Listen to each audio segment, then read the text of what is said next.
Boa noite a todas e todos. É uma alegria ver a sala cheia. Apesar dos nossos compromissos, muita gente avisou que não poderia participar hoje. Muita chuva, né, pelo Brasil, ainda calor, mas aonde a chuvinha cai, está refrescando, né? Isso é gostoso. Hoje o nosso penúltimo encontro. Então, quinta-feira que vem será o nosso último encontro desse semestre. Mas aí a gente torce para se encontrar no semestre que vem, todos bem, com saúde, animados, né? Amanhã nós vamos encaminhar a atividade referente ao último encontro e também a ficha de avaliação do curso com alguns temas para a gente fazer a votação, tá? Para a gente escolher para o próximo semestre. Porque daí no último encontro de quinta, a gente já fala qual foi o tema escolhido e a gente vai se organizando já, inspirando para o tema seguinte, tá bom? Queremos agradecer sempre a participação de vocês aqui, vocês que assistem a gravação, que encaminham para a gente, né? Comenta o que assistiu, e é tão gostoso ler tudo que vocês postam, apesar de não conseguir, e também não é esse o objetivo, de fazer uma avaliação com devolutiva e tudo. O estudo é isso aqui, né? Esse trocar nosso de toda quinta e durante a semana, conforme vocês vão postando. Então, a nossa gratidão por tanto conhecimento, por tanta dúvida, por tanta descoberta que a gente vai fazendo juntos, tá? Hoje nós temos aqui o Ed, a Lúcia, a Amélia e a Camila, para quem vai assistir a gravação. Camila é a minha mais nova e hoje está acompanhando a mãe na correria do dia a dia e vai terminar a noite aqui com a gente, né? Mais alguma coisa, algum recado? Tranquilo? Então de recado tá tudo bem. Se tiver alguma dúvida, precisar de alguma coisa, chama a gente no WhatsApp, tá bom? Beijo.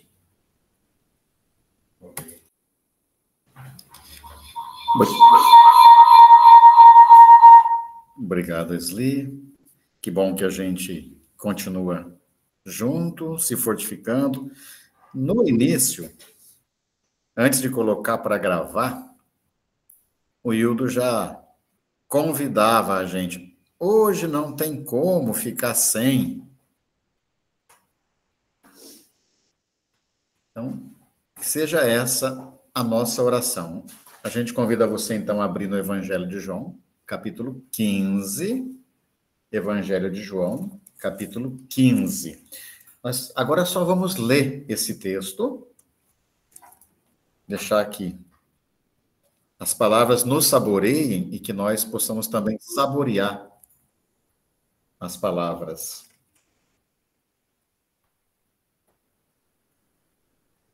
Encontrou? João 15, do 1 ao 17. Você que está vendo a gravação também, contemple o texto. E a gente vai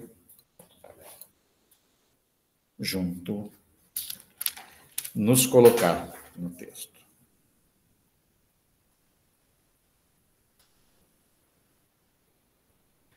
Alguém pode abrir o microfone e ler para a gente? João 15. Eu posso. Por favor. A verdadeira videira. Eu sou a verdadeira videira, e meu pai é o agricultor. Todo ramo em mim que não produz fruto, ele o corta.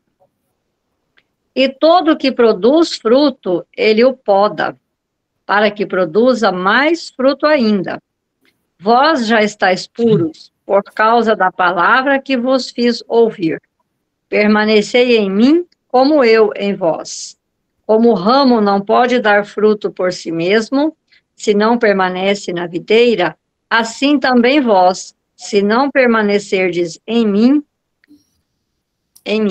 eu sou a videira e vós os ramos. Aquele que permanece em mim e eu nele, produz muito fruto, porque sem mim nada podeis fazer. Se alguém não permanece em mim, é lançado fora, como ramo, e seca. Tais ramos são recolhidos, lançados ao fogo e se queima. Se permanecerdes em mim, e minhas palavras permanecerem em vós, pedi o que quiserdes, e vós o tereis. Meu Pai é glorificado quando produzis muito fruto, e vós tornais meus discípulos. Assim como o Pai me amou, também eu vos amei. Permanecei em meu amor. Se observardes meus mandamentos, permanecereis no meu amor, como eu guardei os mandamentos de meu Pai e permaneço no seu amor. Eu vos digo isso para que a minha alegria esteja em vós e vossa alegria seja plena. Este é o meu mandamento. Amai-vos uns aos outros, como eu vos amei. Ninguém tem maior amor do que aquele que dá vida por seus amigos.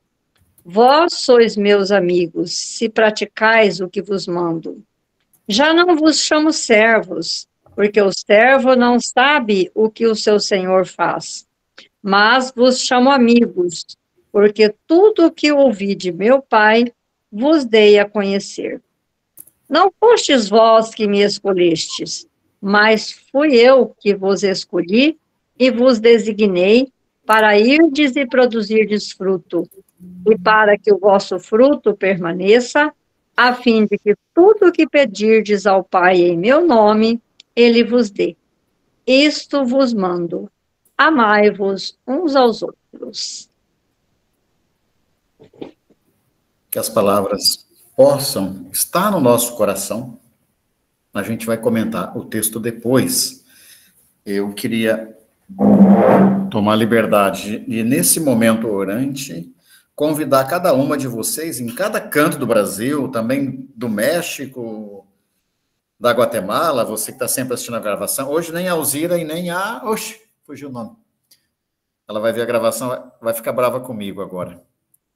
Matilde. Nem a Matilde está aqui, nem a Alzira no momento, né? E muita gente diz que tem internet caindo para esse Brasil afora com os temporais aí. Não sei se vocês viram lá no grupo. Ainda bem que a nossa ainda está aqui.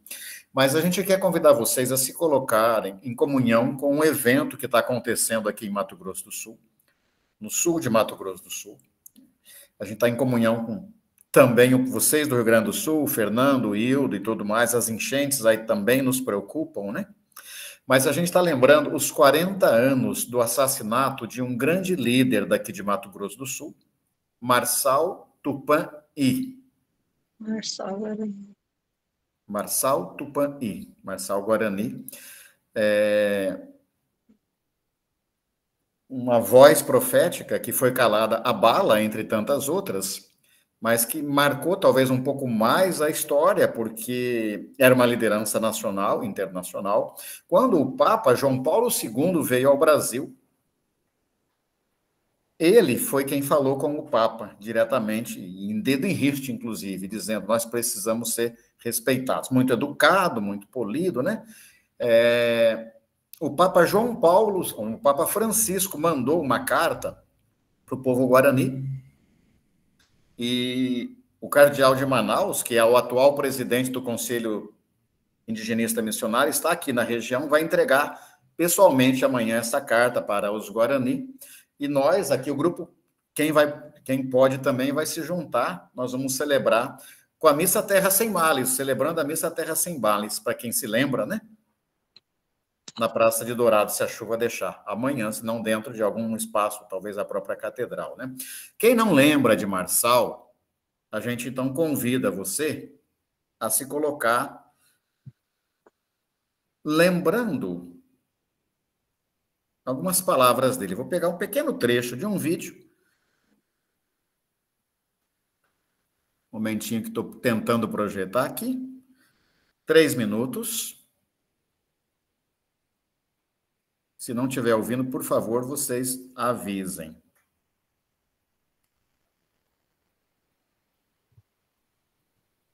E eu creio que pelo Brasil inteiro vai levantar, ou já levantou, índios esclarecidos como eu, que levantará sua voz em prol da sua raça.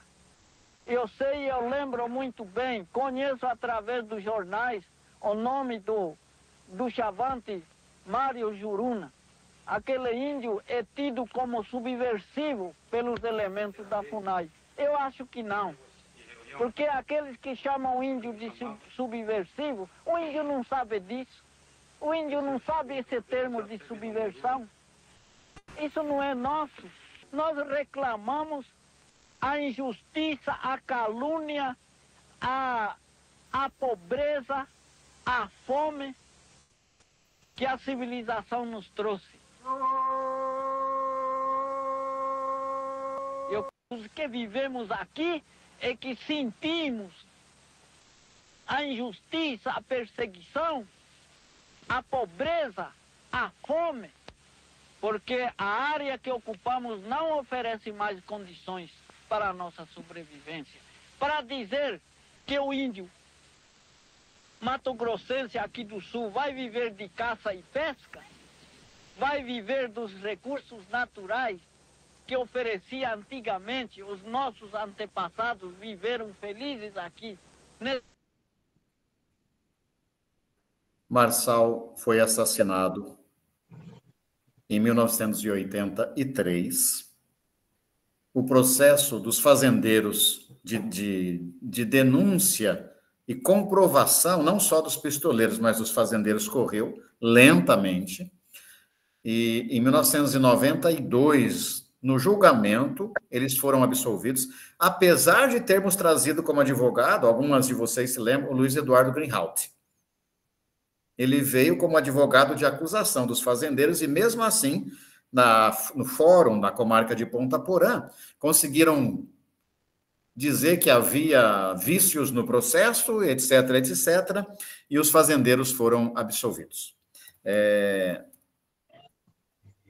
Infelizmente, né? O fazendeiro mandante foi absolvido. O padre Passos,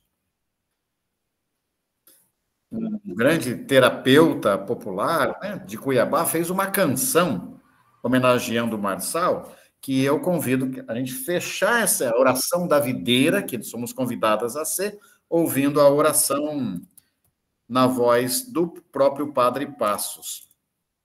Só um momentinho, que é o projeto, e você que está vendo a gravação também espera um pouquinho. Marçal, paixão de Cristo índio, verbo encarnado em corpo guarani. Vou repetir como começa. Marçal, paixão de Cristo índio, verbo encarnado em corpo guarani. Empresta o sangue que desce nas chamas e a liberdade que amanhece em ti. Um momentinho.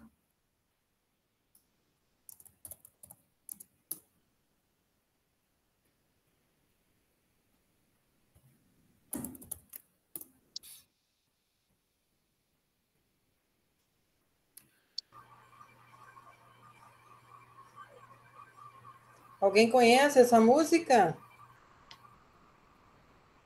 Um momentinho que vamos colocar. Quem conhecia sem abrir o microfone, canta junto. Vou colocar na voz do padre Passos mesmo.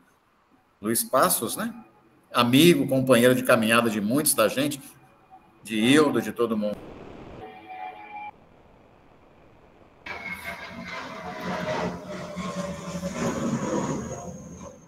Alzira chegando, já falamos de vocês. Enedir, seja bem-vinda.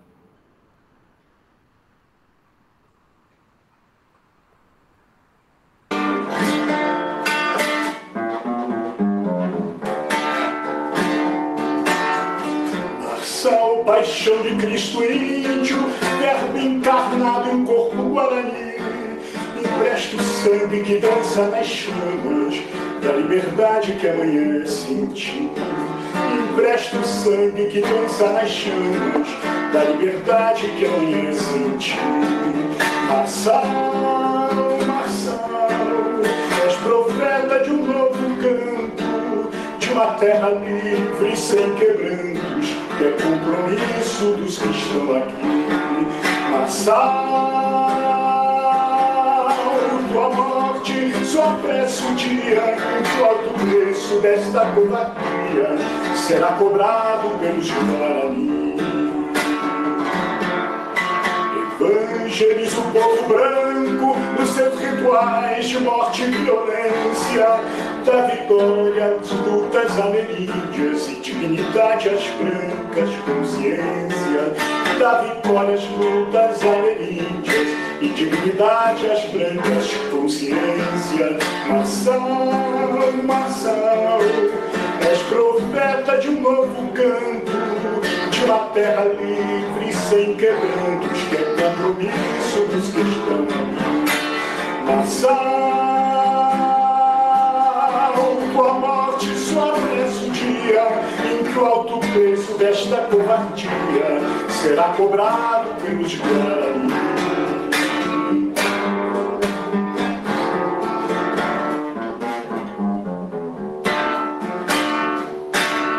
Marçal, tua boca engravidou dos brancos as palavras com sonhos morenos, dá força ao povo e voz aos sinos, pois tua santidade é em nós dinheiro. Dá força ao povo e voz aos sinos, pois tua santidade é em nós dinheiro. Marçal, Marçal, és profeta de um novo canto, de uma terra livre sem quebrantos, que é compromisso dos que estão aqui. Marçal, tua morte só oferece o dia em que o alto preço dessa covardia será cobrado pelos Guarani. Teu povo livre roubaria, conquista a terra que é dos Guarani.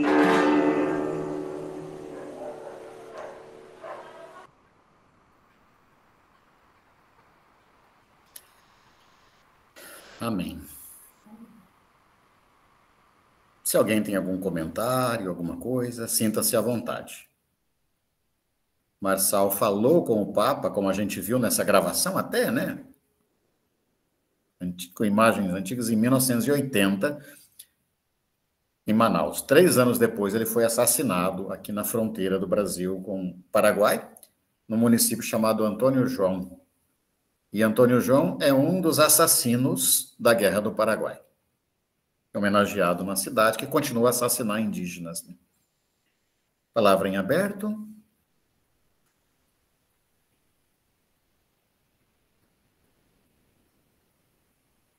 Que o silêncio também nos toque.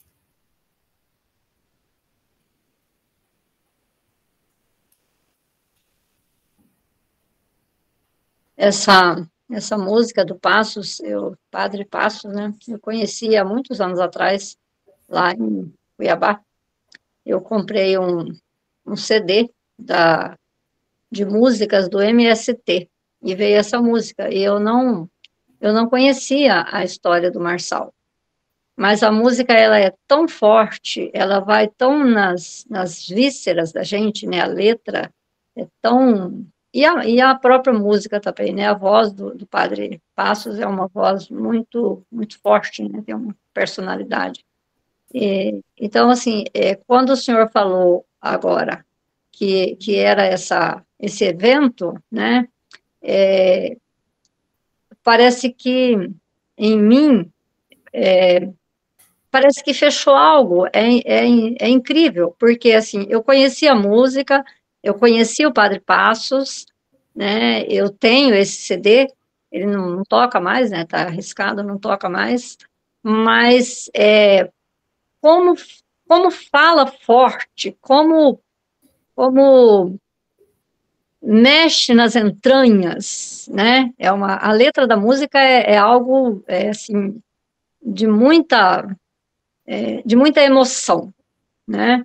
E ver a imagem do Marçal aí eu não conhecia, né? Eu vejo a imagem, é uma coisa muito forte para mim. Fiquei muito, muito mexida mesmo. Ô, Marlene, que bonito seu testemunho, né? Que conhecendo quem, então, nos inspira na luta. Obrigado. Se mais alguém quiser falar, eu vou tomar a liberdade, então, Marlene, de pedir para você mesma ler mais uma vez a letra. Eu projeto a letra para a gente, composta pelo Passos, né? Passos sempre nos ajudou nesse caminho, inspirando com a poesia, né? Lê para nós, fazendo um favor, Marlene. Tá, eu vou ler no meu celular, porque como eu estou no celular, eu tenho dificuldade de ler aí na tela, tá? Então eu vou ler aqui, no outro celular que eu estou usando. Marçal, paixão de Cristo índio, verbo encarnado em corpo guarani. Empresta o sangue que dança nas chamas da liberdade que amanhece em ti. Marçal, paixão de Cristo índio, verbo encarnado em corpo guarani. Empresta o sangue que dança nas chamas da liberdade que amanhece em ti. Marçal, Marçal, és profeta de um novo canto, de uma terra livre sem quebrantos, que é compromisso do que estão aqui. Marçal, tua morte só apressa o dia, em que alto preço dessa covardia seja cobrado pelos Guarani.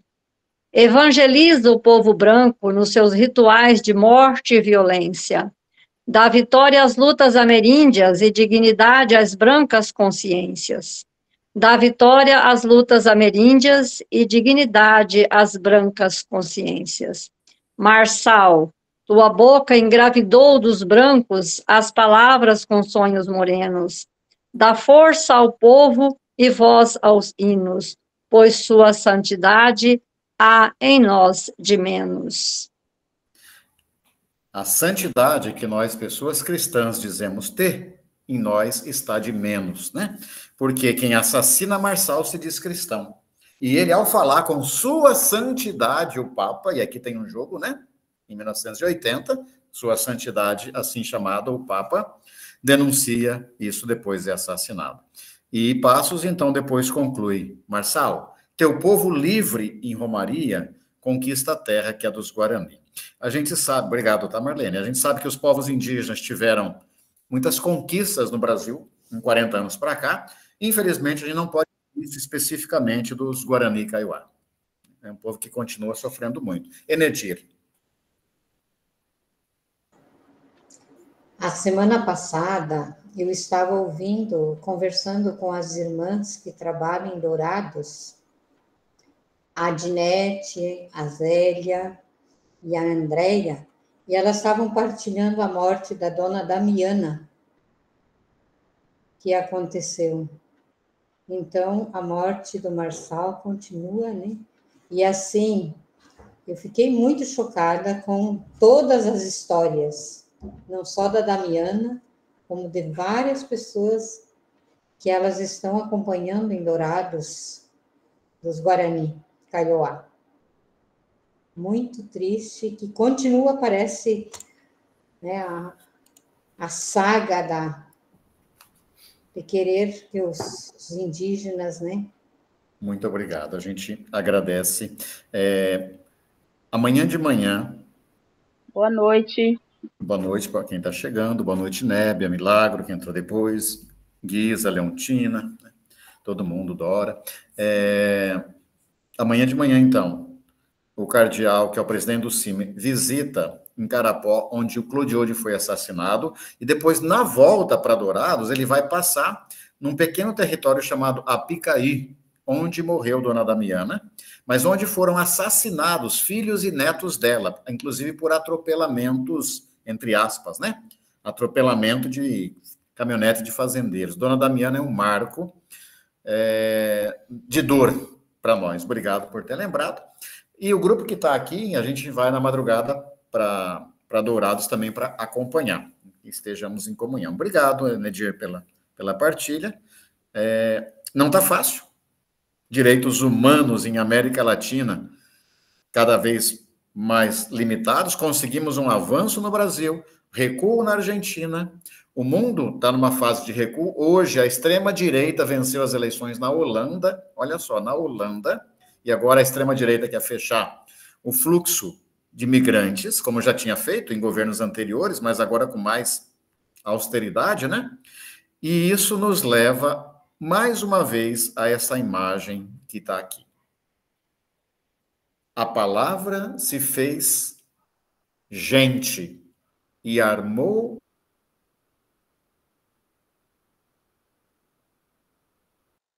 passeando pelo Evangelho de João.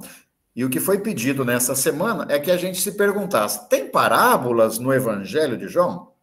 Eu vou tentar, até para a Camila, que está acompanhando aqui com a gente hoje, não ficar com muito sono, falar menos, e aí a gente vai para grupo.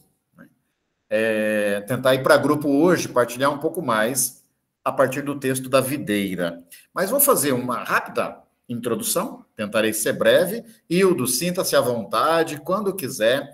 Por favor, você se sinta em casa. Primeira coisa, nosso Deus é um Deus acampado, como as comunidades indígenas, como muita gente à margem das estradas. O prólogo de João diz, lembrando o Êxodo, né, que a palavra se fez gente e montou sua tenda no nosso meio. Quando a gente traduz o verbo se fez carne e habitou entre nós, a gente acaba fugindo um pouquinho desta radicalidade do Deus do Êxodo, que vê o nosso sofrimento e acampa entre nós. A título só de curiosidade, eu levantei algumas edições aí, para a gente comparar. A antiga pastoral dizia, a palavra se fez homem, como se homem fosse inclusivo, né? E habitou entre nós. A nova edição pastoral recuperou o termo sarx, do grego, e diz, armou sua tenda no meio de nós. Jerusalém e Ave Maria fazem de carne, mas usam habitou, né? A Bíblia do Peregrino fala de homem, esses espanhóis também, né? Mas usa acampou. Acampar é o termo. Deus acampa no nosso meio. Em hebraico, o termo dabar, palavra, quando traduzido para o grego, foi substituído por logos, né? Logos, no sentido de palavra, ação de Deus. O logos se fez bazar em hebraico. Bazar é carne, ser humano. Sarx, em grego, né? Gente. Por isso, a palavra, o mesmo Deus dos profetas, o mesmo Deus das profetisas, o mesmo Deus libertador do Êxodo, é palavra que acampa no nosso meio. Coloquei aí, para quem gosta, o termo em grego, né? Skenosen. Skene, em grego, é tenda. Deus arma o seu barraco no meio de nós. E a gente aprende também com você, né, os Viramunhóis, que Deus tem que armar o barraco mesmo. A gente arma o barraco quando o sofrimento continua nos abatendo. Esse Deus que acampa entre nós é que inspira a comunidade joanina a entender que não há lugar para adorar a Deus, nem num templo no Garizim, e muito menos ainda num templo de Jerusalém. Os verdadeiros adoradores, as verdadeiras adoradoras adoram ao Pai em espírito e verdade, debaixo de uma tenda, debaixo de um barraco, porque, como a gente diz na liturgia, ele está no meio de nós.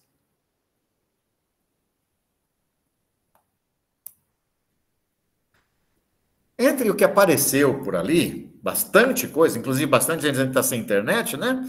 Antônio Raimundo, Antônio está vendo a gravação, imagino, né? Ele não entrou hoje, mas ele dizia assim, pois é, além de estar prejudicado aqui hoje, estou fora de casa, o artigo do Valmor me deixou algumas dúvidas. João tem parábola, tem alegoria, tem provérbio, tem metáfora, o que é que ele tem, né? Ficou com dúvidas. Que bom, nós não queremos fechar esse assunto, né? Por isso que a gente sugeriu o artigo do Valmor, exatamente para levantar esta pergunta. E quem leu o artigo viu que o Valmor... Deixa eu ver se tem uma foto do Valmor aqui. Acho que tinha. Achei. Está mais novo aqui, né? Está novo. Hoje o Valmor já está mais, né, amadurecido, né, Hilton? companheiro antigo da gente, principalmente do Hildo, que é dessa geração mais velha, né? O Valmor escreve esse texto que é muito, muito interessante, perguntando se temos parábolas no quarto evangelho. E aí ele vai dizer que a pesquisa mais clássica, a exegese mais clássica, diz que não, que a gente não encontra no Evangelho de João o estilo que a gente tem nos sinóticos das historinhas que Jesus conta, que nós as classificamos como parábola. Então, no sentido estrito, tudo bem. Mas no sentido mais amplo, o machal do hebraico também está presente no quarto evangelho. E a gente já coloca um texto que ele aponta, olha, isso aqui tem ou não tem elementos parabólicos? Ninguém para esse vento passando, ninguém vê e ele sopra onde quer. Ninguém sabe de onde ele vem, ninguém sabe para onde ele vai. É uma metáfora bonita, né? Que você viaja junto. E desde o começo desse curso, nesse semestre, a gente tem insistido. A parábola, no sentido literal, é a imagem arremessada para balo, né? Como a bola do futebol, balo no grego jogar, arremessar, né? Jogar para longe. Jogar para longe. E a Camila está aqui me distraindo. Eu vou mostrar a carinha dela. Você que está vendo a gravação, ela olha para mim e faz umas carinhas tão engraçadas, que aí... Nada mais gostoso do mundo, né? Ninguém para esse vento passando, e a parábola é algo que você joga, que você arremessa lá para longe, né? E a imagem acompanha. Que imagem mais bonita que essa? Do vento, né? Temos ou não temos parábolas em João? A Manô, entre as várias coisas que ela escreveu, puxava exatamente isso. Lembrando de João 3:8, Gisela, você pode ler o que a Manô escreveu aí para nós? E a Manô se escuta, ou na gravação, ou aqui, por uma outra voz? Manô, sim. Digo, são discursos metafóricos que despertam emoções e provocam atitudes de vida pessoal, comunitária e social. O vento sopra onde quer e ouves o seu ruído, mas não sabes de onde vem nem para onde vai. João 3, versículo 8. É a associação entre a ação enigmática do vento e a ação misteriosa do espírito. Ruá, em hebraico, tem o mesmo sentido para vento e espírito. A mulher em dores de parto em João é a hora de Jesus que morre e ressuscita. É a mistura da dor com a alegria. O parto remete às mulheres hebreias defendidas pelas parteiras egípcias. Ou a Raquel, que morre ao dar à luz a Benjamim. O vento, a mulher em dores de parto são imagens que passam do cotidiano à teologia. São, portanto, parábolas que, por sua linguagem metafórica, mas com imagens simples do dia a dia, falam de Deus.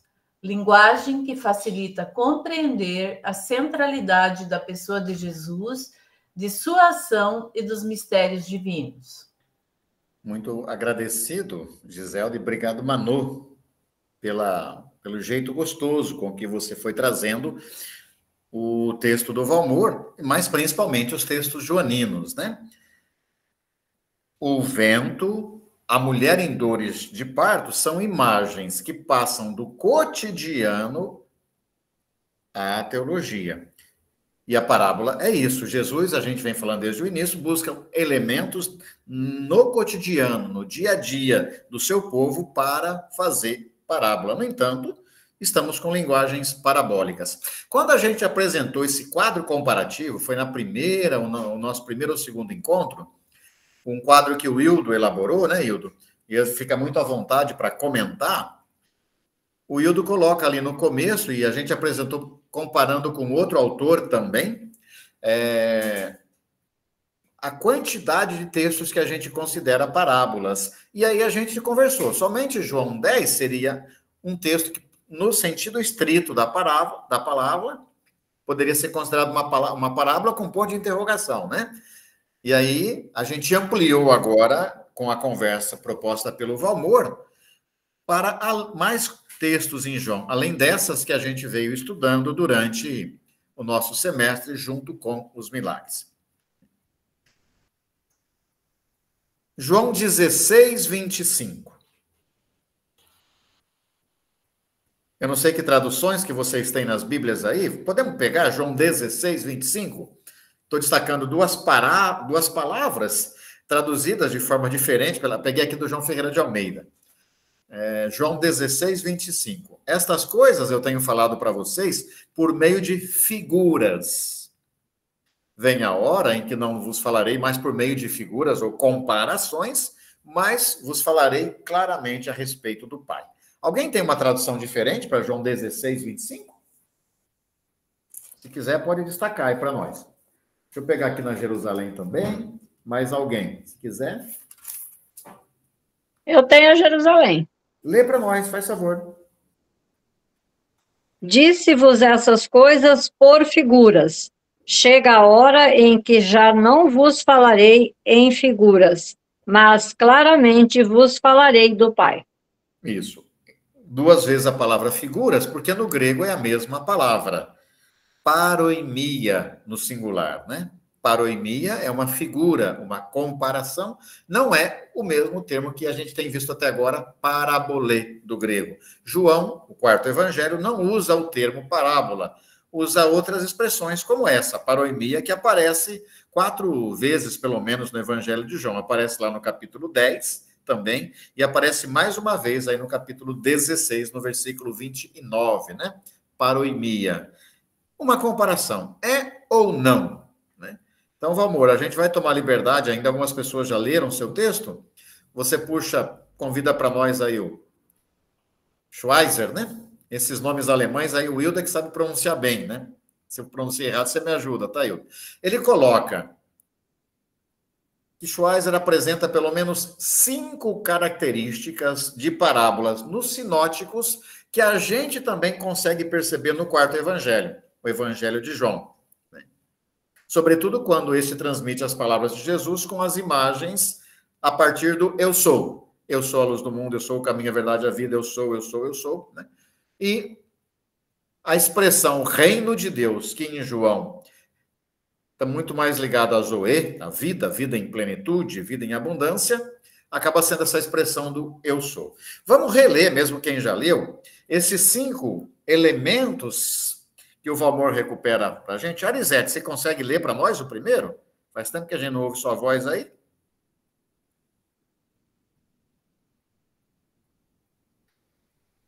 Se a Arizete não puder, vamos pedir para a Leise. Oi. Consigo. Então você lê o primeiro e a Leise já lê o segundo, tá, Leise? Vai lá, Arizete. Tá. Vamos ler aqui. Identifica 5 características das parábolas. No segundo parágrafo, qual é a primeira? Vai lá, primeiro. Jesus usa a linguagem cotidiana, não uma linguagem religiosa específica. Assim como nos sinóticos, os exemplos de Jesus partem do mundo real e profano dos seus ouvintes. Assim também em João, as imagens são do dia a dia, como a água ou pão, pastor ou vinha, aplicando-lhes um sentido simbólico que ultrapassa a compreensão imediata dessas imagens. Vai para além da imagem. Agora, como Mateus, Marcos e Lucas partem do grão de mostarda, do semeador, da semente, do dia a dia, do cotidiano, da galinha com os pintinhos, né? Uma metáfora que a gente encontra em Lucas, também Jesus, conforme o Evangelho de João, parte do dia a dia, do pão, da água, do pastor, da vinha, etc. Né? Então, primeiro elemento em comum. Leise, você poderia ler o segundo elemento? A linguagem cotidiana das parábolas e, mais ainda, suas introduções ou chamadas, como ouçam, em Marcos, atingem os ouvintes a fim de prender sua atenção e introduzi-los na história. Assim como nos sinóticos, as parábolas são compreendidas quando se entra nelas para fazer a experiência de Deus.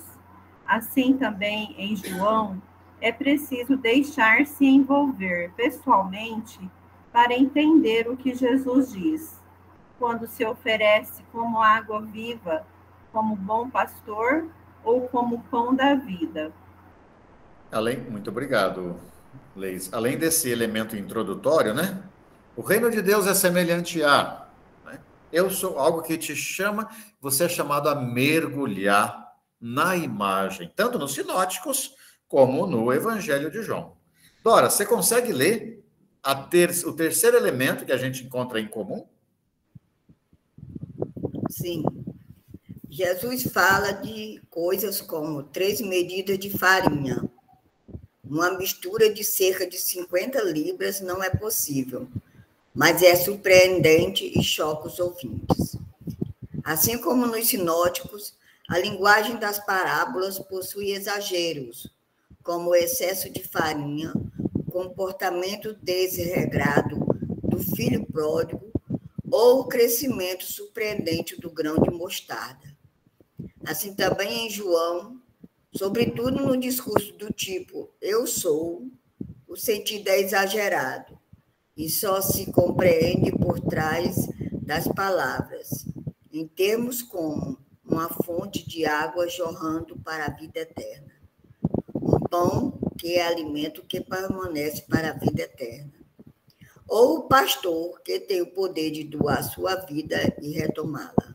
Então, terceiro elemento, muito obrigado, Dora. O terceiro elemento que é comum, tanto em Mateus, Marcos e Lucas, como em João, é o exagero, né? As parábolas se caracterizam, se puder fechar o microfone, obrigado, se caracterizam, na maioria delas, pelo exagero. Qual é a mulher que pega 3 medidas de farinha, né, que dá pão quase para a cidade inteira, e uma cidade grande? Nenhuma mulher faz isso. É que a gente não sabe o tamanho da medida de farinha, né? Qual é o pai que o filho chega e pede a fazenda, ele dá a fazenda? A gente viu, durante o estudo, que as parábolas se caracterizam pelo exagero. Também as imagens joaninas são exageradas, né? É claro que, para nós, a gente sabe que a graça, o amor de Deus, a metáfora do reino é esse exagero. Mas, né, Jesus conversando com a samaritana, por exemplo, né? Eu sou uma fonte de água jorrando para a vida eterna. A gente já teologizou, mas tem exagero na metáfora. Ou eu sou o pão que, se você comer, você vai viver eternamente. A gente já teologizou, mas é uma imagem exagerada. Terceiro elemento em comum entre Jesus, entre os sinóticos e o quarto evangelho. Tereza, você consegue ler o quarto elemento para a gente? E aí a Márcia se prepara para ler o quinto, Márcia? As parábolas de Jesus nunca terminam falando aos ouvintes ou leitores. A parábola da ovelha perdida enfatiza primeiramente a indivisível alegria do pastor. Assim como nos sinóticos, as parábolas de Jesus não terminam nos seus ouvintes, mas se estendem para outras situações que eles mesmos poderão aplicar. Assim também em João, o discípulo que foi tocado e envolvido pelo dito de Jesus como água viva, sentirá essa água jorrando de seu seio para sempre, ou comerá este pão da vida e cada Eucaristia celebrada com a Igreja, e continuará seguindo os passos desse bom pastor. A gente insistiu que, até de forma diferente da fábula, Lúcia, na fábula, além daquele elemento, só esperar fechar o microfone. Deixa eu ver qual que está aberto aí, para ajudar vocês por causa do ruído, né? É o meu. Acho que é o seu, né, Tereza? Toma a liberdade de fechar, tá? Pode fechar. Obrigado.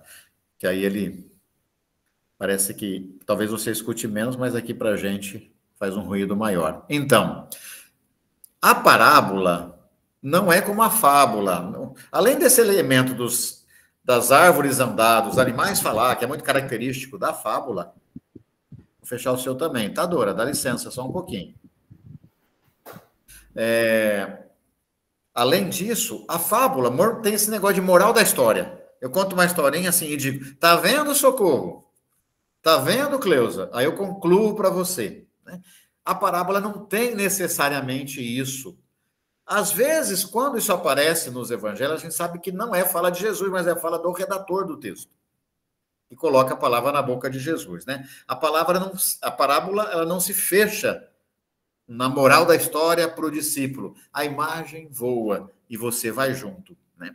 Aí a Cláudia tem toda a liberdade de imaginar, de voar com os elementos. Isso acontece nos sinóticos, mas acontece também nos textos joaninos. Por isso, alguns autores estão dizendo, olha, mesmo que não seja parábola no sentido estrito, você vai continuar viajando com a imagem. Márcia, lê para nós o quinto elemento, por favor. Sim. Quinto, a parábola termina, até que tudo ficasse fermentado. Mateus 13:33. Como todas as parábolas de Jesus, ela descreve um processo, não um objeto estático e imutável. O reino de Deus é algo que vive e cresce num futuro que ainda não é visível. Assim como nos sinópticos, a história contada na parábola é o reflexo da realidade do reino de Deus, contado na realidade da vida das pessoas. Assim também em João, nos discursos do tipo, eu sou, de Jesus. Rios de água continuam correndo. Pão alimenta e continuará alimentando. O pastor conduz as ovelhas de outros apriscos e continua tendo seguidores. Esse elemento, muito obrigado, Márcia, é um elemento muito comum em boa parte das culturas africanas, em boa parte, ou na totalidade das culturas dos nossos povos indígenas, nas culturas ao redor do Mediterrâneo, você não tem a imagem de um Deus estático, que é o Deus aristotélico, que foi um Deus, o motor imóvel, dizia, né? Não, a vida é uma realidade que flui. E as parábolas também têm, tanto nos sinóticos, como no Evangelho de João, o centro no processo. Você escuta a menorzinha das parábolas, um versículo só, versículo 33 do capítulo 3 de Mateus, o reino de Deus é como um fermento que a mulher coloca na massa. Aí, se a gente fecha o olho, a gente vê as bactérias, mesmo sem saber que é bactéria, né? As bactérias trabalhando no processo que não termina, né? Quer dizer, isso é o reino, e essa é a imagem, como também em João, os rios de água viva que continuam jorrando. Então, eu quis retomar isso daí, porque aí o Valmor acaba concluindo. Por isso a gente acredita, sim, que existem elementos parabólicos no Evangelho de João. Estou lembrando aí o capítulo 16, que Manu já lembrou. Pode ler para nós, Tâmara? Tamara é o Tâmara? Tâmara, né? Vou chamar de Tâmara agora. João 16, 21. Pode ser pela Bíblia, pode ser que está aí na tela. A gente já lembrou, mas vamos ler mais uma vez. Tá, pode ser esse da tela? Pode, claro. Quando a mulher está para dar à luz, entristece-se, porque a sua hora chegou. Quando, porém, dá à luz a criança, ela já não se lembra dos sofrimentos, pela alegria de ter vindo ao mundo um homem. Ok. Um ser humano ficaria até melhor na tradução. Vamos dizer isso para o Valmor, né? Porque pode ser uma menina. Ele escolheu essa tradução. Eu tomei a liberdade de colocá-la assim até para a gente comentar. Então, é ou não é uma parábola? Com certeza é uma parábola, né? O ser humano que vem ao mundo, a mulher num processo de parto, de tristeza, de alegria e assim por diante. Então, vocês que devem ter lido o texto, observaram que o Valmor levanta 10, falando que tem autor que coloca 7, tem autor que coloca mais, mas ele apresenta 10 textos joaninos com elementos de parábola. Alguns a gente já viu? Vamos olhar todos agora, menos o capítulo 10 e o capítulo 15. Ou, né, o 15 a gente já pegou como oração, o 10 a gente já conhece. Uma passadinha bem rápida. Vamos lá, todo mundo pegando por ordem, João 3,18. Evangelho de João, capítulo 3, 18.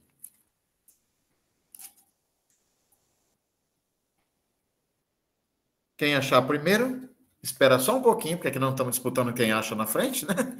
Mas a gente já lê. João 3, 18. Mas como são textos curtos, a gente vai dar uma passeada rápida pelas parábolas joaninas. Quem quer abrir o microfone e ler? Leontina achou? Karina? Edmilson, não é 3:8? Ô, João. Esse João errou. É o 8, né? Nós já vimos esse texto, já vou corrigir. Nada como ter alguém que tenha a Bíblia aí para conferir, seja no texto, seja na mente, né? João 3:8. Obrigado, Hildo. Pode ler. Quem que abriu? Fernando? Eu não vi quem foi. O vento sopra onde quer e ouves o seu ruído, mas não sabes de onde vem nem para onde vai. Assim acontece com todo aquele que nasceu do Espírito. Muito obrigado. Esse assim acontece que, né? Pode até já ser uma interpretação, mas também não empobrece a imagem. No mesmo capítulo 3, o versículo 39. Vamos lá? João também está errado. Também está errado. É 29. Ah, vocês que fazem esses resumos aí estão dormindo, né? Só de bater o olho a gente já viu que está errado. 29. Vamos lá, 29? Karina? O que é que tem lá em João 3, 29? Quem tem a esposa é o esposo, mas o amigo do esposo, que está presente e o ouve, é tomado de alegria a voz do esposo. Essa é a minha alegria, e ela é completa. Nem todo mundo tem Bíblia que traduz diferente, né? Mas essa metáfora aí da alegria, da amizade e assim por diante. Vou dar uma passadinha rápida para conhecer. Vamos ao capítulo 5, depois nós vamos para grupo com uma delas. No capítulo 5 aí tá certo, é o 19 e o 20, né? Aí eu não cochilei, não. João 5, 19 e a primeira parte do 20.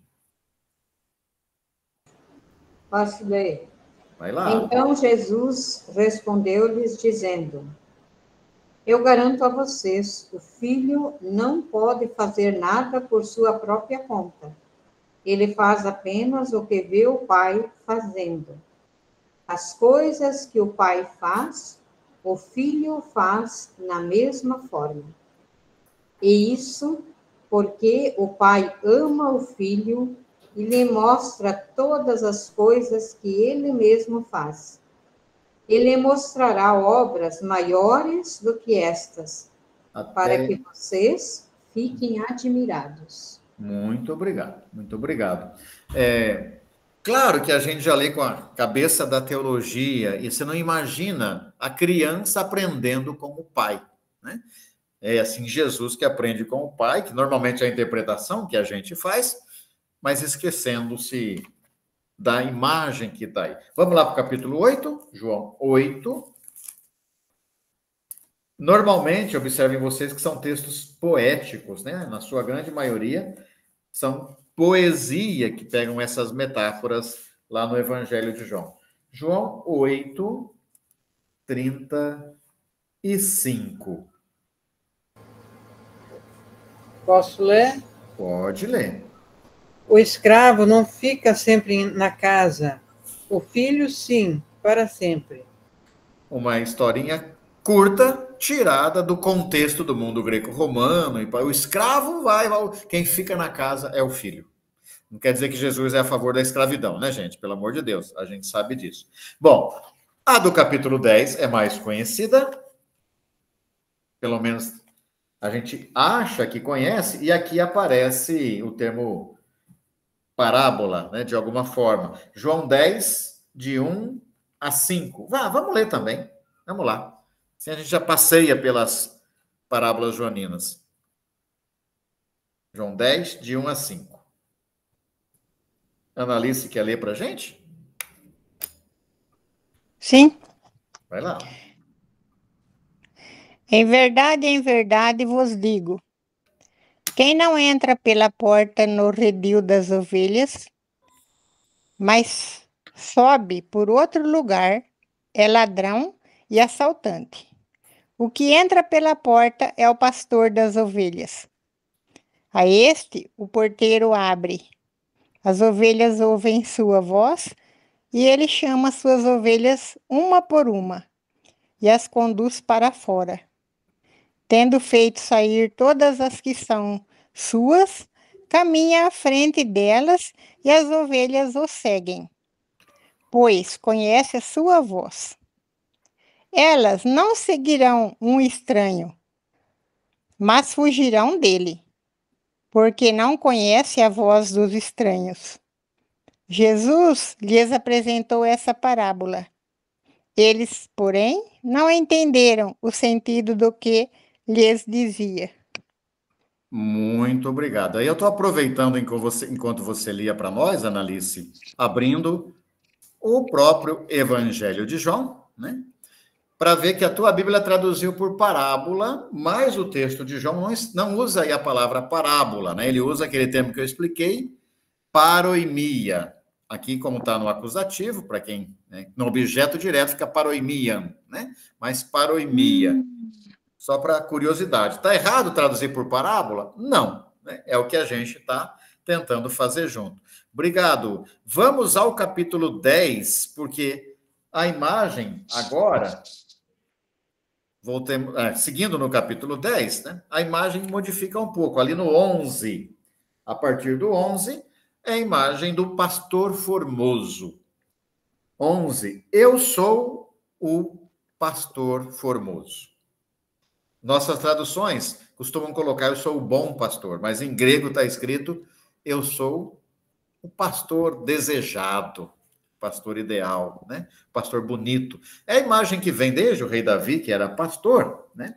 Mas aquele com quem você se encanta e as ovelhas se encantam, né?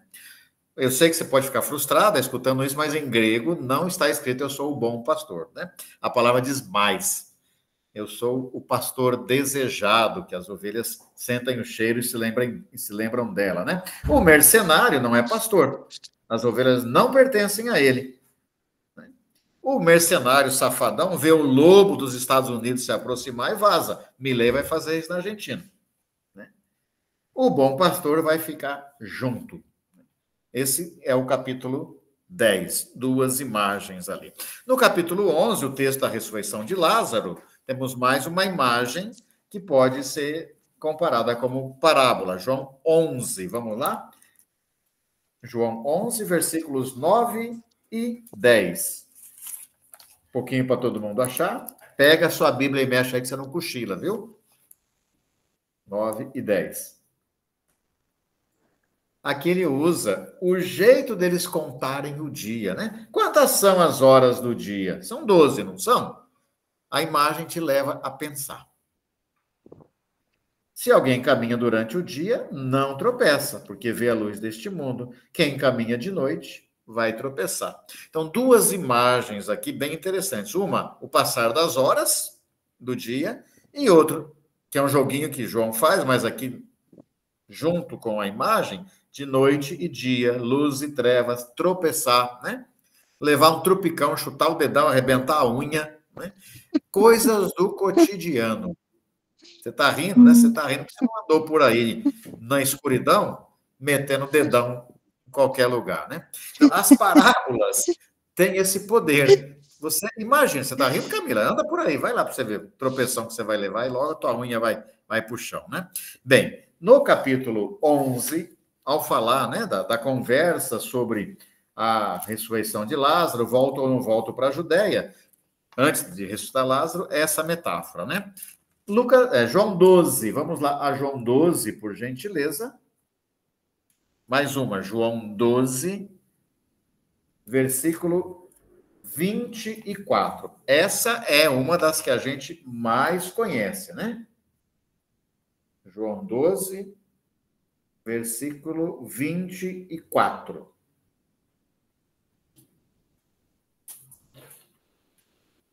Chegamos lá?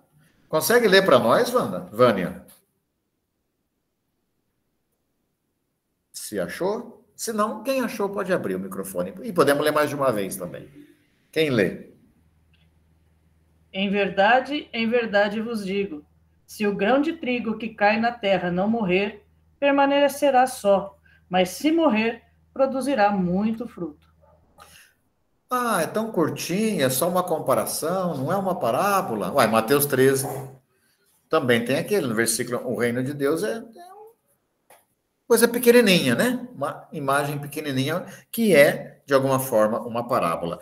João 15 a gente vai para grupo para reler, que foi o texto da nossa oração. Só queria que a gente fosse lá para João 16. Vamos lá? Mais uma. João 16. Todo mundo no capítulo 16 tem um versículo, o versículo 21. É esse que a Manu fez o gancho para nós. Mas aí agora passando pelos textos. A mulher em dores de parto fica triste porque sabe que sua luz chegou. Quando nasce a criança, ela não se lembra mais do seu sofrimento e se alegra porque uma pessoa veio ao mundo. Vamos para grupo, né? E eu vou pedir para a gente priorizar no grupo o segundo texto, que aparece aí para vocês, um poema que a gente já leu na oração. Vou colocar 3 rápidas chaves. Né? Não é camisa de força, é para a gente simplesmente se orientar. Primeiro, é uma poesia. Ao escutar novamente, então alguém vai ler no grupo, deixa a poesia tocar em você.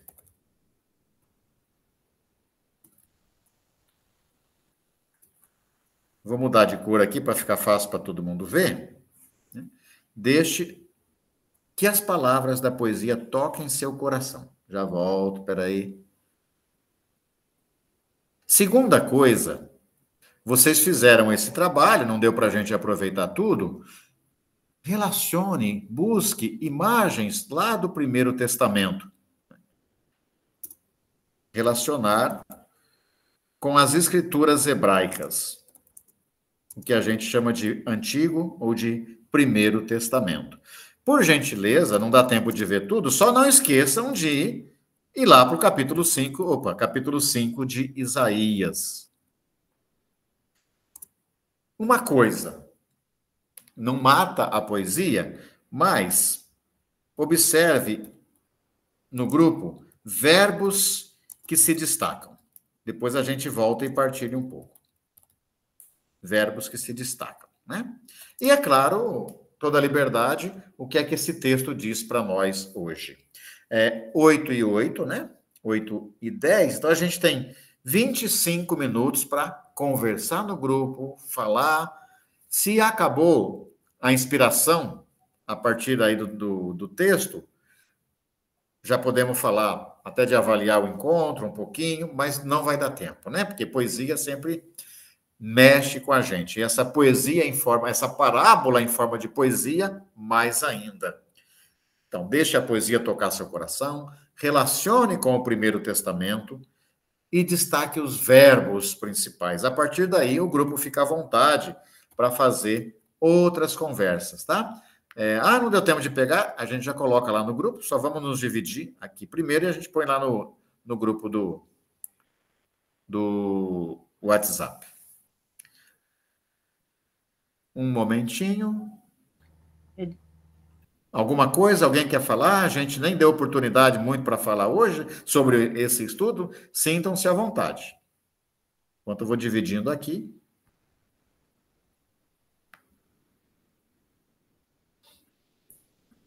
Então...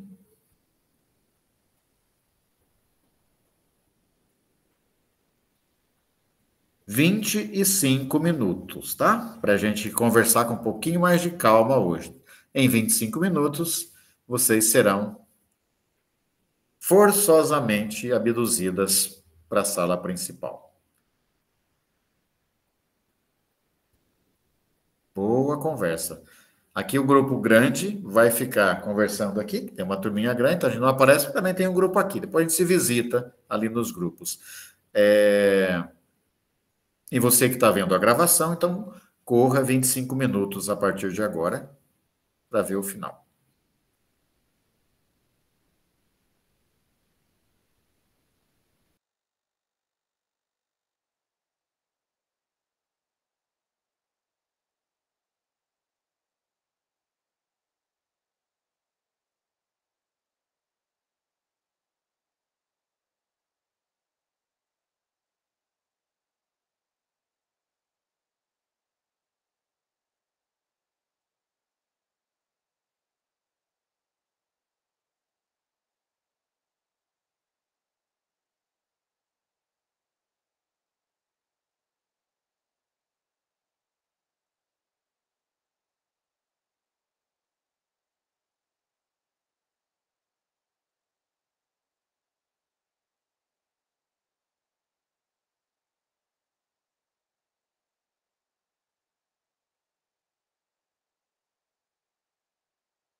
Voltamos. Todo mundo sendo retomado à sala.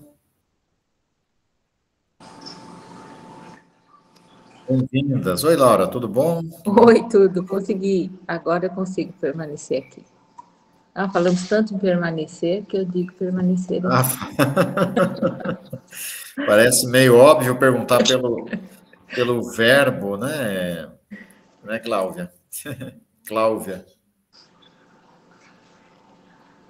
Estamos todas? Chegamos todas? Sirlete, está chovendo em Itaquiraí, Sirlete?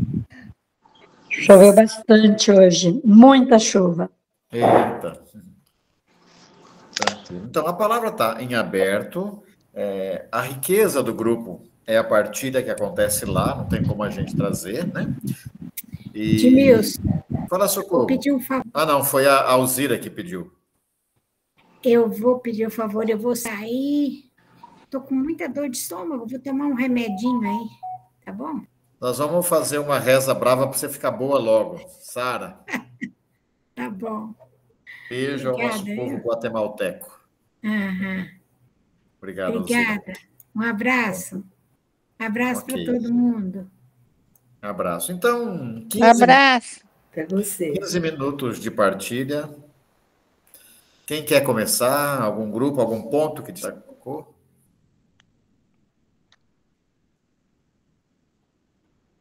Fiquem à vontade.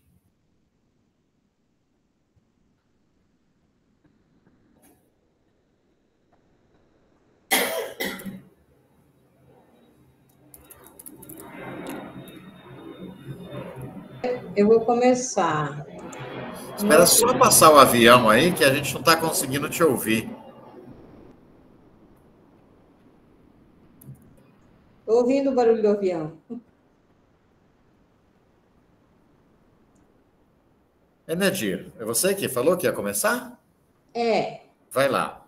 Então, nós falávamos assim, a relação com Isaías e com o João, né?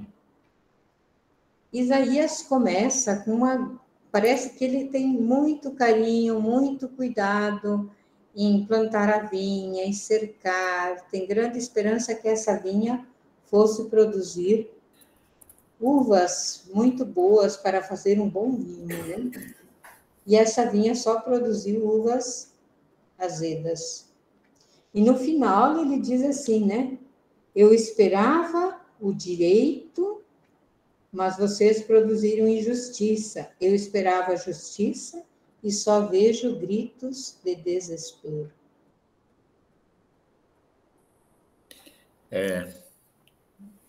A gente tem, Enedir, que bom que vocês... Né?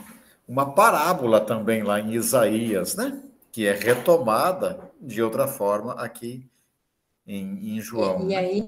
Que as uvas sejam justiça. Te interrompi, desculpa. Não, e daí nós não conseguimos concluir tudo, porque, né? Mas uma das coisas que nós falávamos no grupo, a questão que o fruto da justiça, o fruto e que Jesus espera é o amor, porque quem ama dá a vida. Quem ama dá a vida. Muito interessante, né? Obrigado. Quer mais? Quando você falou do fruto da justiça, eu me lembrei do Salmo 32. O fruto da justiça será a paz, né? O Salmo também diz: justiça e paz se beijam. Nossas Bíblias costumam traduzir. As Bíblias têm medo de falar de beijo, né? E colocam se abraçam. Justiça e paz se beijam. O que mais? Eu coloquei da seguinte forma. Fala, Socorro. Quando Isaías falou que cuidou da terra e plantou a vinha e nasceu as uvas azedas. E quanto trabalho de base a gente faz e, de repente, não produz muito. A gente coloca o nosso tempo, a nossa vida, nossa energia, nossa esperança e não produz, às vezes produz uvas azedas. E a gente começa a pensar, mas eu fiz errado, eu coloquei as coisas erradas e tudo, mas é porque também tem o outro lado, né? O outro lado do solo, o outro lado do terreno.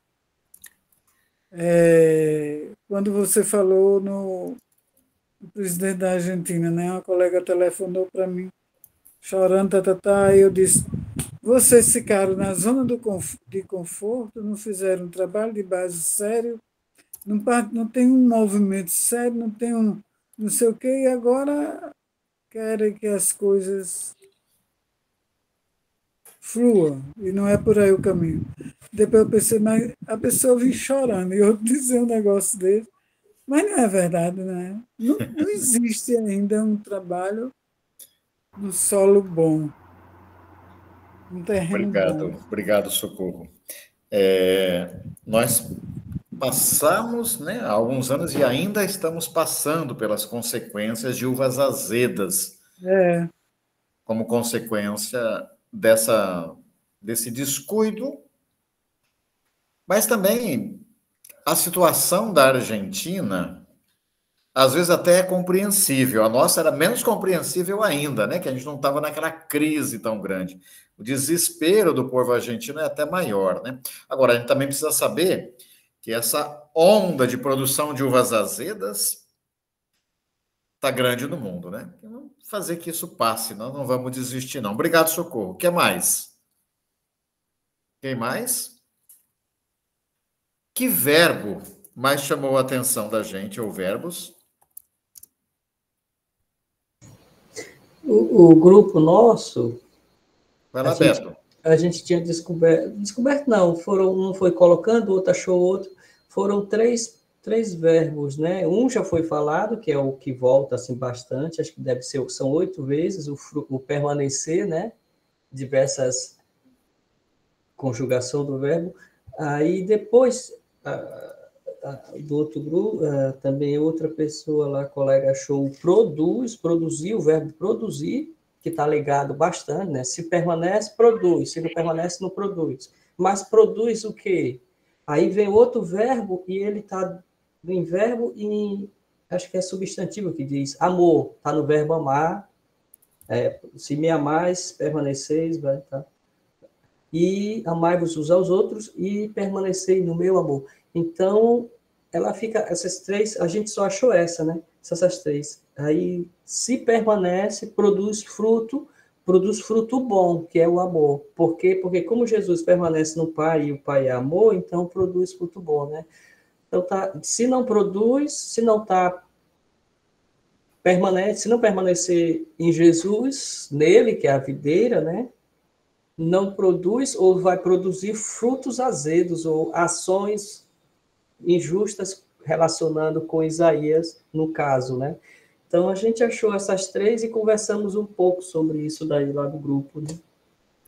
Obrigado, Beto. Me permita chamar a atenção, eu gostei do permanecer, produzir, mas o que se produz tem que ser amor, né? Não é a lógica da produção por ela própria, né? Uhum. Claro que o verbo que mais se destaca é o verbo permanecer, né? Uhum. E aí, se a gente entende o contexto da comunidade joanina, que está, inclusive, em atrito já na época da redação do Evangelho, né? Como é que a gente faz para permanecer? Esse verbo, em grego, é o verbo meno. Meno. Que dá, por exemplo, a palavra oikos meno, né? Ou oikos mene, permanecer na casa comum. Daí o termo ecumenismo, né? Como é que a gente consegue criar um ambiente no qual a gente possa permanecer? O que é que está acontecendo ali na comunidade joanina? Que é necessário insistir tanto. Precisamos permanecer no amor. E a gente sabe, o Evangelho de João, já no final do 1º século, eclesiologicamente falando, é um puxão de orelha para quem acha que pode ficar no projeto de Jesus sem permanecer no amor, ficar na instituição, né? E se institucionalizando. Obrigado, Beto. O que mais? Tem mais?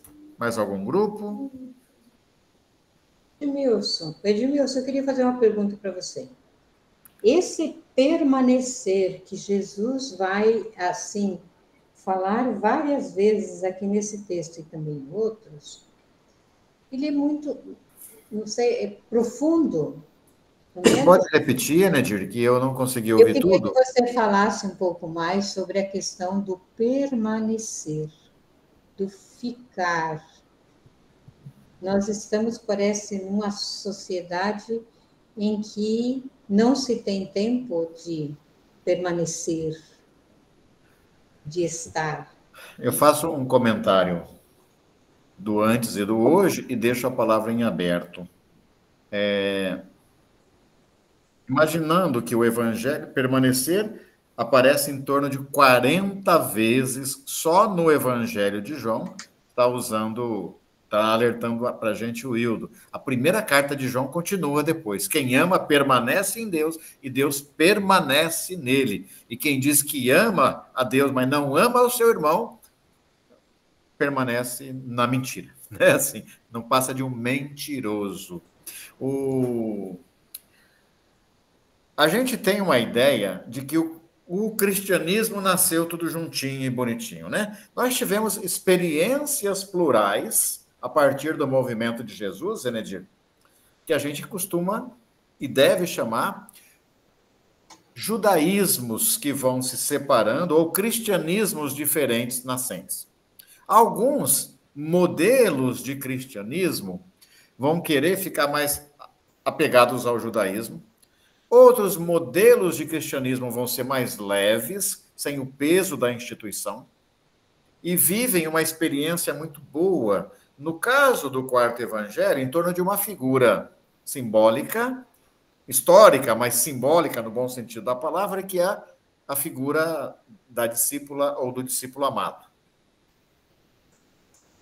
Ao final do primeiro século, seja por influência do mundo greco-romano, seja por influência de outros modelos eclesiológicos, sejam por brigas internas, também começa a ter racha dentro da própria comunidade joanina. Isso vai aparecer mais, inclusive, nas cartas depois, né?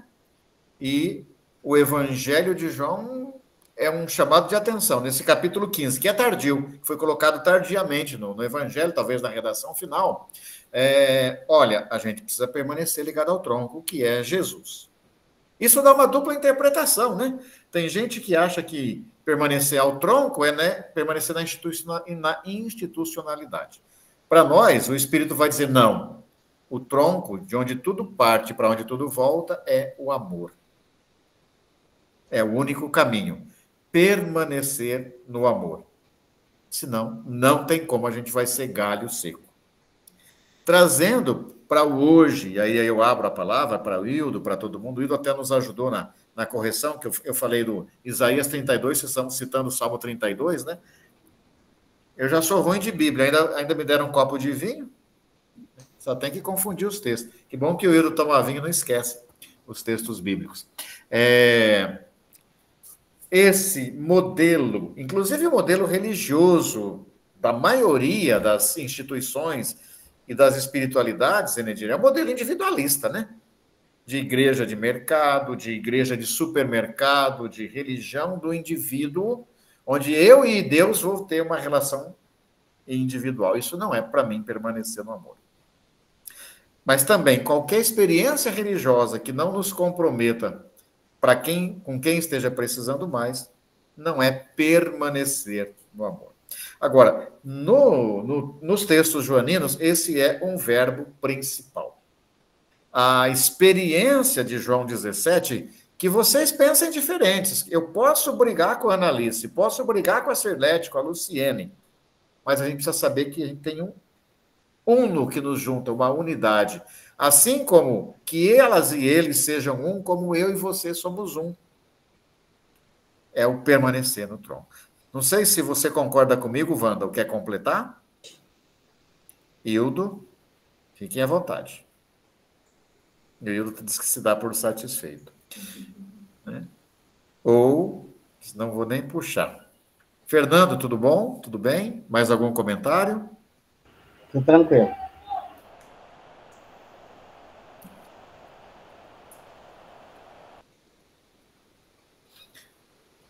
Só mais uma coisinha, ainda sobre o capítulo 15. A gente sabe que o evangelho, o quarto evangelho, o último a ser escrito, sofreu um processo lento de redação, né? A gente sabe, por exemplo, que aquele texto da mulher acusada de adultério é um texto que foi colocado muito mais tarde no evangelho. As primeiras cópias, os primeiros manuscritos não tinham. Há manuscritos em que ele aparece no Evangelho de Lucas. É um evangelho que vai sendo costurado. Um outro texto que entrou mais tardiamente no evangelho foi o capítulo 15. Não tão tardiamente como João 8, a mulher acusada de adultério, mas essa poesia da videira entrou depois. E, para mim, é uma coisa bonita que tenha entrado depois. Por quê? Porque também a comunidade joanina, a comunidade do discípulo amado, pode ir se esvaziando. E aqui essa parábola é também um sinal em forma de poesia que a gente precisa amar.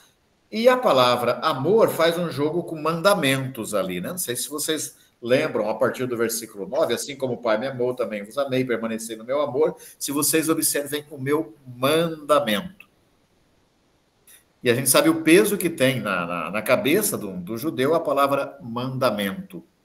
Mas aqui, mandamento assume uma coisa totalmente diferente. Versículo 12, que eu queria que a Laura lesse para a gente. João 15, versículo 12, Laura. Para a gente ir fechando. E tem um pouquinho mais de recado hoje, né? Para não ultrapassar. Antes da Laura ler, João 15, versículo 12... eu vou pedir para o Hildo, ou melhor, eu queria que o Hildo pudesse falar, que quer nos ajudar. Edmilson, só para lembrar uma coisa que no grupo nós conversamos, para os judeus, o mandamento do amor era amar o próximo como a si mesmo, e o próximo era alguém da comunidade, tá? Não o estrangeiro. Jesus, quando diz que leva a lei à plenitude, ele vai dizer que amar o próximo é amar até o inimigo, Sermão da Montanha. Lucas, quando fala desse mandamento, coloca um inimigo samaritano como modelo de quem se faz próximo, né? E o Evangelho joanino, o terceiro passo, vai além disso ainda. E quando a medida do amor não sou mais eu mesmo, amar como a mim mesmo, a medida do amor é o amor extremo de dar a própria vida sendo preso, torturado e executado numa cruz. Então, a radicalidade do amor, só queria lembrar isso. Ponto. Muito obrigado, muito obrigado. Por isso, o meu reino não é conforme este mundo de vocês, na lógica do individualismo, né, Enedir? Meu reino não é conforme este mundo, ele diz para Pilatos. É a entrega. Muito, muito obrigado. Laura, lê mais, por gentileza, o que o Hildo acabou de destacar, e a gente já tem isso como oração, versículo 15. Vamos lá. 12. 15 e 12. Vamos lá? Este é o meu mandamento. Amai-vos uns aos outros como eu vos amei. E de que forma que ele nos amou, a gente bem sabe, né? A entrega na cruz. Amém. Gente, para a semana que vem, nosso último encontro, a gente quer continuar com os sinais, mas nos dedicando ao grande e definitivo sinal, que é o sinal da ressurreição. Dentre os 7 sinais, a ressurreição de Lázaro é uma antecipação da nossa fé na ressurreição de Cristo e na nossa ressurreição. Então, 2 pistas aí para a gente começar a mexer com o texto, sem pressa, né? observar, lê João 11, o texto da ressurreição de Lázaro, na comunidade de Betânia. Observar os cenários, observar cada personagem, mas dedicar um tempo para a gente entrar no sentimento de cada personagem, como cada pessoa se comporta, ou como o autor dá conta de expressar o sentimento dessas pessoas. E se não expressa, por que não expressa, né? Claro que ali tem muito, o próprio Jesus chora ali, né? Mas observar os principais personagens com seus respectivos sentimentos. Depois, um texto, uma pergunta um pouco mais ampla, como é que se dá o processo de recuperação da vida para a comunidade amada, a comunidade de Betânia, apresentada ali por Marta, Maria e Lázaro, mas também para nós hoje. E, evidentemente, se esse texto é uma antecipação da ressurreição, comparar com Maria Madalena indo ao jardim na madrugada da ressurreição, né? João 20, de 1 a 18. Essa vai ser a nossa atividade para o nosso último encontro. A gente vai entrar em tempo de advento, que é também espera da chegada do Messias e da ressurreição. Obrigado. Esli, por gentileza. Oi.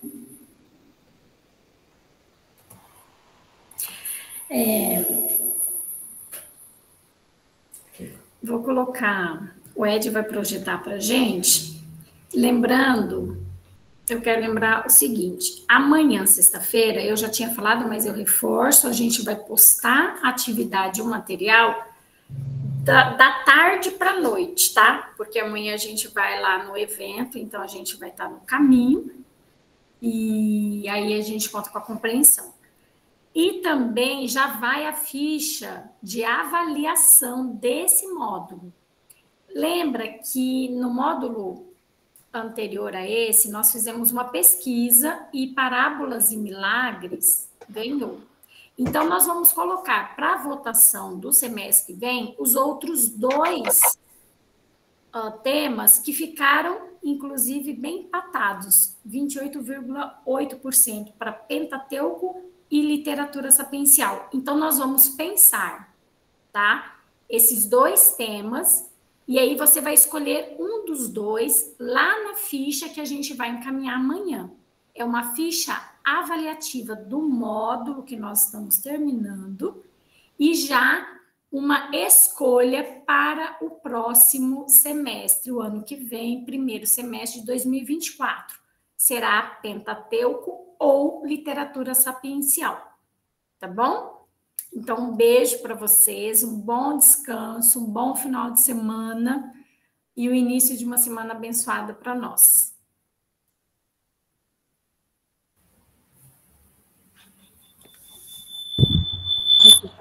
Boa noite. Boa noite. Boa noite. Boa noite. Boa noite. Boa noite. Bom descanso. A palma